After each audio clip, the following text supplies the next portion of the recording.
Hi guys, my name is Welcome to my YouTube channel. So today I want us to talk about why phone records alone cannot convict anyone.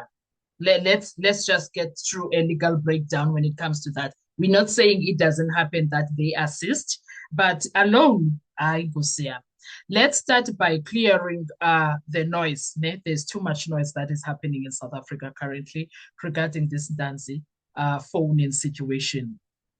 The Criminal Procedure Act 51 of 1977 does not criminalize association. Let's start there.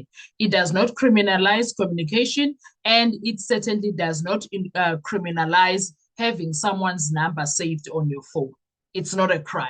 That point alone already destroys a large part of what we are seeing in court, because what we are watching unfold is not evidence being presented. It is assumptions being dressed up as proof by a so-called seasoned prosecutor. That's what we are suffering. And today, I want to take that argument further, slowly, legally, and logically, so that no one can pretend this is about emotions or opinions from me. This is about law. I've done my research. Okay. Now, let's talk about, let's begin at the most basic level. Having someone, having someone as number saved on your phone is not an offense. It can't be a criminal offense. It's not. You cannot be charged for that. You cannot be arrested for that. You cannot be convicted for that. Full stop. Okay? Even if two accused persons share a common contact, that fact on its own means nothing in criminal law. Do you know why? Because criminality, or let's say criminal liability, requires conduct, not possibility. It requires action, not coincidence. If the state wants to rely on a common contact, ma'am, sir, if they want to rely on that, they must show us what crime was committed, that what conduct took place, and how that conduct caused or advanced by that contact. They need to prove all of that. They must show us all of those things. Name. And also, because without a contact, without that, the contact is just a contact, nothing more, nothing less. Okay. Let's also talk about phone records, call logs, messages, contact list. These are investigative tools, not proof. They answer only three questions: who contacted whom, when, how often. They do not answer what was said, what was planned, whether a crime occurred, or whether communication caused that crime. That's not what the phone data is doing. Phone data is a starting point, not a conclusion. Okay? Yet, what we are seeing in a phone communication being presented as if what we are seeing is a phone communication being presented as if it is a criminal conduct itself, that phone. Okay? That is fundamental legal mistake. Okay? Now, if the state wants to turn communication into evidence, there must be corroboration. It's lacking. Real collaboration looks like this: financial transactions between the same numbers, CCTV footage showing the people together, cell tower data placing them at the same location, surveillance footage, or someone's testimony explaining the relationship. And here, in the Senzo Meyiwa trial, here is the most important part. If the so-called common contact is not proven, if the so-called common contact is alive, subpoena them. Where are these people that were common to all of these accused? They are alive, right? Subpoena them to come and tell us why were they common contacts. Why is Lunsani in there, or in accused 3, 2, and 5's phone? Why? Bring them to court, put them under oath, let them explain who they know, how they know them, whether the accused even know each other. Bring them. Without that, the court is being asked to guess. Guesswork, guessing game. Court do not convict on guesses, guessar. It doesn't happen. And also, please notice something very important. The most important things, the moment the five accused were implicated, suddenly the common contact became important. But instead of calling that person, instead of investigating them, instead of letting them testify, the state chose to argue around them. Why didn't they prove it when they had time? That is not investigation. That is narrative construction. And criminal trial is not a storytelling competition. Whether Baloyi likes it or not, that is not the case. Okay? Now, let's talk about the phone itself. Once a phone is confiscated, the law is clear. It must be seized, sealed, locked, handed to digital forensic experts. Investigators are not allowed to exploit it themselves. Why? Because digital evidence is fragile. And here is the problem. We are told the phone rang while the accused was handcuffed.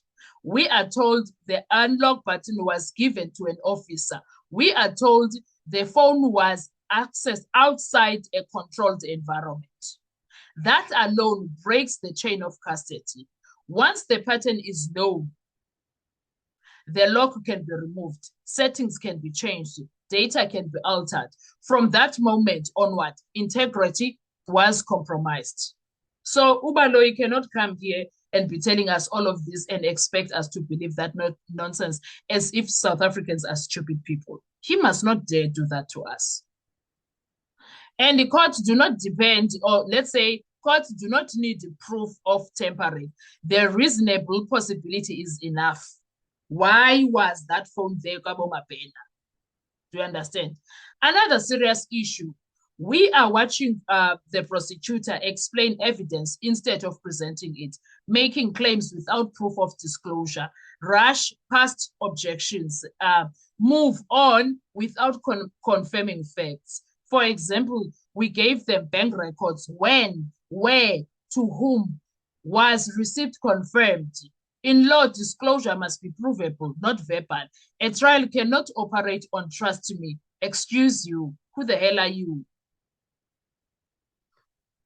Now let's deal with the location evidence. Intersections, routes, travel times, these things matter a lot. If a phone pings near one location and another accused is allegedly somewhere else, the state must explain distance, traffic, routes taken, time required. You cannot say it doesn't matter. It matters a lot. And these are the things that Baloyi is failing in. Because location evidence either supports the case or destroys it. There is no middle ground. So why is Baloyi not explaining things? Why does he think people must decide on things that are not making sense, things that are not fully disclosed, and things that are not fully explained? Why does he think that it's okay to do that? Why is he like that? Honestly. So let's be honest. What the state is asking the court to do is treat communication as criminal conduct, treat association as conspiracy, ignore broken chain of custody, accept assumption instead of proof. That is how Baloyi is expecting Judge Ratta to go through with all of this. And guess what? That is not how justice works. If the accused committed a crime, take them to the crime scene with evidence. And Ubaloyi is failing dismal. Until then, a phone call is just a phone call, and a contact is just a contact, nothing more. Because there is no way that Ubaloyi expects South Africans to accept that hogwash that is happening in that courtroom of Judge Ratta. Absolutely no way. We are not stupid. Yes, we are South Africans. Yes, perhaps people were said to be drunkards and stuff, but please, we do use our brain. That is why these drunkards are engineers, are technicians, are doctors, are accountants, are lawyers. Guess what? After their day's work, they go and get drunk, but they do have brains. That is why you have so many black people who are educated, doctors, masters of what. Ubaloyi must not dare and insult South Africans, because what is happening in that courtroom is our intelligence being insulted to the core. in the courtroom of Jadrat, and he sits there and does nothing about it. Oh, Mr. I know the evidence. I am smart. He's doing nothing about it. And it's unfair to South Africans to be expected to accept this nonsense that is happening in that courtroom. Unfair. If you understand this breakdown, please share it worldwide, because clarity is the enemy of manipulation. That's all it is. So please make sure you do not forget to like, to share, to comment. And most importantly, please make sure you are subscribed on the channel when I bring you more of what is happening in that courtroom. And when we talk about it and break it down into pieces and scrutinize each and everything that is happening up until we have that cookie crumbling to the core. We want to destroy the lies that are happening brick by brick, roof, take one roof at a time, one roof tile at a time, throw it away, because what the hell is this? What the hell is this? Do you understand? So we are here. We are saying to you, don't get discouraged. Watch the case up until it ends, and you will see. One thing, we are not, us as YouTubers who are supporting the Senzo Meyiwa case, and most of us are people that are saying we are not going to sit here and not report properly on what is happening in that courtroom. We are going to report exactly what is happening. We are not going to act as if we don't know what is happening. We don't see. We are stupid. We are not stupid. We see what is happening. We're not going to dance around Judge Rata Mukwatleng, Baloyi, Advocate Baloyi here. We're not going to do those things. We are going to keep them accountable until they act right. As long as they are acting like that, we are not going to allow them to convict people on lies. No. When they have crimes that they have committed, they must go serve time for that. But when they did not, they must not be framed for things that they did not do. What are your thoughts when it comes to this? Let's talk in the comment section. I want to hear your views. Thank you so much. I will see you on our next video. Bye-bye.